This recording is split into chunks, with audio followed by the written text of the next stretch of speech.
Good morning. It's Wednesday morning, March the 22nd, 2023, and it's a joy to be able to share some thoughts with you from the scriptures today. I'm Pastor Mike Custer, the pastor at Bible Baptist Church in Grand Forks, North Dakota, and this morning we're going to read Psalm 10, verses 2 and 3. Psalm 10, verses 2 and 3, and the Bible says this: "The wicked in his pride doth persecute the poor. Let them be taken in the devices that they have imagined. For the wicked boasteth of his heart's desire, and blesseth the covetous, whom the Lord abhorreth."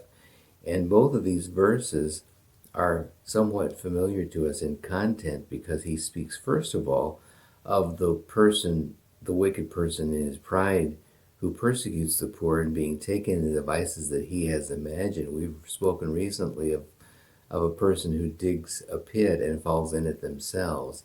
And God will be righteous to turn those things around and snare the one who's trying to snare one of his children. And then verse 3 talks about the wicked boasteth of his heart's desire, and blesseth the covetous, whom the Lord abhorreth. And Isaiah chapter 5 speaks of calling good evil and evil good. And God looks very dimly on those. In fact, that Isaiah chapter 5 declares a series of woes, and a woe is a divine judgment on those specifically who call evil good and good evil. And the Bible says the one who blesses the covetous, whom the Lord abhorreth, will not prosper. And God considers that person to be wicked, and there will not be a positive thing that will occur in their life.